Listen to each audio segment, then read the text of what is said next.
Hello students, हम part 7 पढ़ रहे थे, मेरे बचपन के दिन। ठीक है, हम पार्ट 7 पढ़ रहे थे। इसमें हमने पढ़ लिया था, हम ये पार्ट आधा पढ़ चुके हैं। ये पार्ट आज ख़त्म हो जाएगा, फिर मैं आपको इस चैप्टर के क्वेश्चन आंसर्स जो हैं वो मैं आपको सेंड कर दूँगी। ठीक है, तो अपना वर्क कंप्लीट कीजिए। 6 चैप्टर हो चुके हैं, एक काव्य खंड का हो चुका है और 7वां जो पार्ट है वो आज मैं आपको कंप्लीट करवा दूंगी। ठीक है, बस एक पेज बचा है, वो मैं अभी करवा देती हूँ।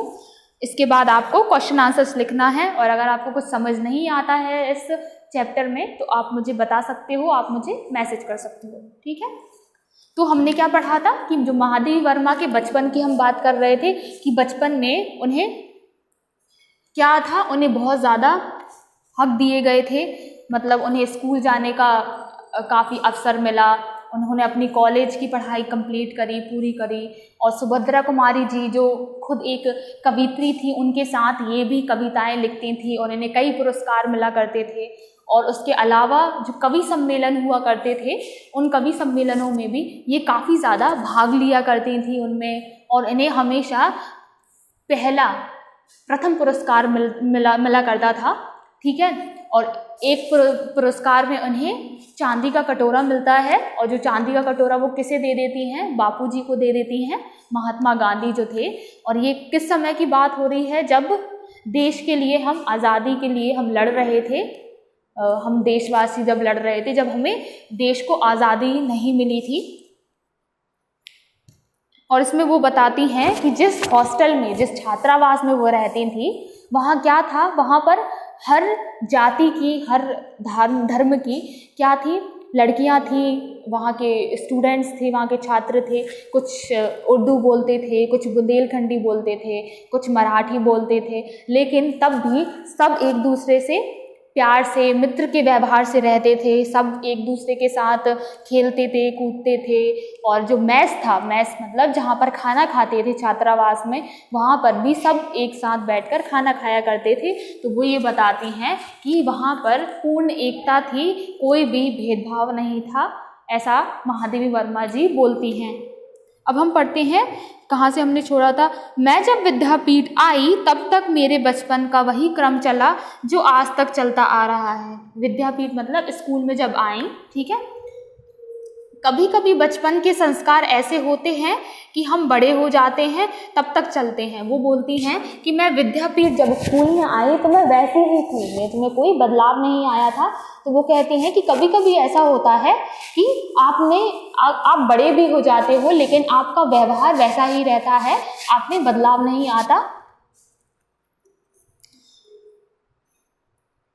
बचपन का एक और भी संस्कार था कि हम जहाँ रहते हैं वहाँ ज्वारा के नवाब रहते हैं। उनकी नवाबी छिन गई थी, वे बेचारे एक बंगले में रहते थे, उसी कंपाउंड में हम लोग रहते थे।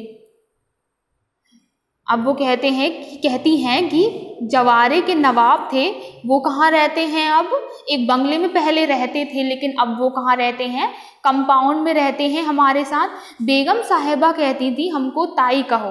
बेगम साहिबा जो वहाँ की थी वो कहती थी कि हमसे ताई कहा करो। हम लोग उनको ताई साहिबा कहते थे, तो ये क्या बोलती थी, उनको ताई साहिबा कहती थी। उनके बच्चे हमारी माँ को चाची जान कहते थे। हमारे जन्मदिन वहाँ मनाए जाते थे। तो वो उनके जो बच्चे थे, ठीक है, वो उनकी माँ से क्या बोला करते थे, चाची जान कहा करते थे, और हमारे जन्मदिन वहाँ मनाए जाते थे। तो फिर वो कहती हमारे जन्मदिन भी वहाँ मनाया जाता था। उनके जन्मदिन हमारे यहाँ मनाए जाते थे, और जो उनके जो बच्चों के जन्मदिन होते थे वो हमारे यहाँ मनाए जाते थे, और हमारा जन्मदिन उनके यहाँ मनाया जाता था। बहनों को राखी बांधनी चाहिए। उनका एक लड़का था, उनको राखी बांधने के लिए वह कहती थी। अब उनका जो बेगम साहिबा थी, उनका एक लड़का था, वो कहती थी कि इसे राखी बांधिए आप, बहनों को राखी बांधनी चाहिए। राखी के दिन सवेरे से उसको पानी भी नहीं देती थी, कहती थी राखी के दिन बहनें राखी बांध जाए तब तक भाई को निराहार रहना चाहिए। तो वो क्या करती थी, उनके बेटा जो था उससे कहती थी राखी वाले दिन कि उसे पानी भी नहीं पीने देती थी। वो ये कहती थी जब तक बहनें तुम्हें राखी ना बांधे तब तक तुम निराहार रहो। निराहार मतलब भूखे रहो, तब तक तुम कुछ मत खाओ। बार बार कहलाती थी भाई भूखा बैठा है राखी बंधवाने के लिए। फिर हम लोग जाते थे। तो वो ऐसा कहती थी, किनसे कहती थी? जो महादेवी वर्मा थी जब वो छोटी थी, कि भाई भूखा बैठा हुआ है उसे राखी बांध दो जल्दी से।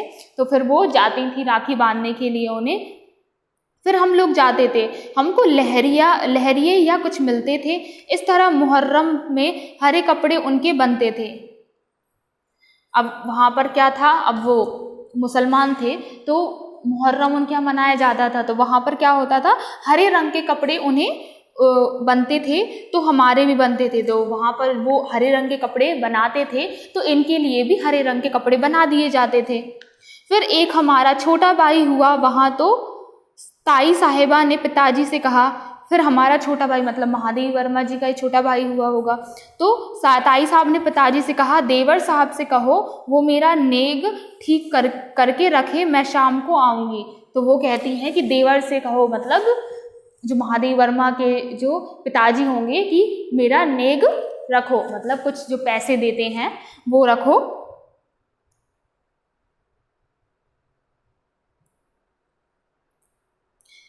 वे वपड़े लेकर आई हमारी माँ को। वह दुल्हन कहती थी, कहने लगी, दुल्हन जिनकी ताई चाची नहीं होती हैं वो अपनी माँ के कपड़े पहनते हैं। तो वो कहती हैं कि जिनकी ताई चाची नहीं होती, मतलब शायद महादेवी वर्मा की जो ताई चाची कोई नहीं थी, तो ये कपड़े लेकर आई थी उस बच्चे के लिए। ठीक है, तो वो कहती हैं कि हम ये कपड़े दे रहे हैं तो आप ये कपड़े पहनो। तो वो दुल्हन कहती थी उनकी माँ से, महादेवी वर्मा की माँ से, नहीं तो 6 महीने तक चाची ताई पहनाती हैं। मैं इस बच्चे के लिए कपड़े लाई हूँ, यह बड़ा सुंदर है, मैं अपनी तरफ से इसका नाम मनमोहन रखती हूँ। तो महादेवी वर्मा जी के यहाँ जो लड़का होता है, उनके माँ को, मतलब उनका भाई रहता है, तो वो क्या करते हैं, जो बेगम साहिबा रहती हैं वो कपड़े लेकर आती हैं। वो कहती हैं जिनकी ताई नहीं होती तो उनके माँ के कपड़े पहनते हैं, लेकिन वो कहती हैं कि मैं इसके लिए कपड़े लेकर आई हूँ, आप ये कपड़े इसे पहनाइए। और वो उसका नामकरण भी कर देती हैं, उसका नाम रख देती हैं मनमोहन, कि इसे अब से मनमोहन कहा जाएगा।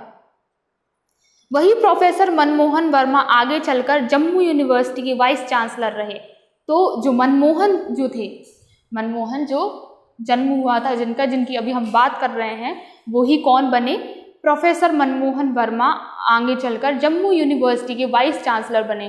तो वो प्रोफेसर बनते हैं पहले, फिर उसके बाद जम्मू यूनिवर्सिटी, जम्मू हमारे देश का क्या है, एक राज्य है, तो वहाँ की यूनिवर्सिटी के वाइस चांसलर बनते हैं। गोरखपुर यूनिवर्सिटी के भी रहे, वो गोरखपुर यूनिवर्सिटी के भी चांसलर रहे। कहने का तात्पर्य यह है कि मेरे छोटे भाई का नाम वहीं चला जो ताई साहिबा ने दिया। तो महादेवी वर्मा कहती हैं उनके भाई थे मोहन, ठीक है, मनमोहन जी जो थे वो उनके भाई थे महादेवी वर्मा के। तो वो कहते हैं कि जो ताई साहिबा ने जो नाम दिया उन्हें मनमोहन, वही नाम हमें आगे चला और काफ़ी प्रसिद्ध हुआ।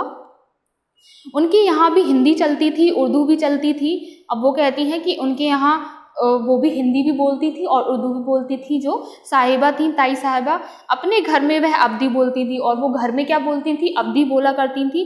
वातावरण ऐसा था कि उस समय एक की हम लोग बहुत निकट थे। आज की स्थिति देखकर लगता है जैसे वह सपना ही था, आज वह सपना खो गया।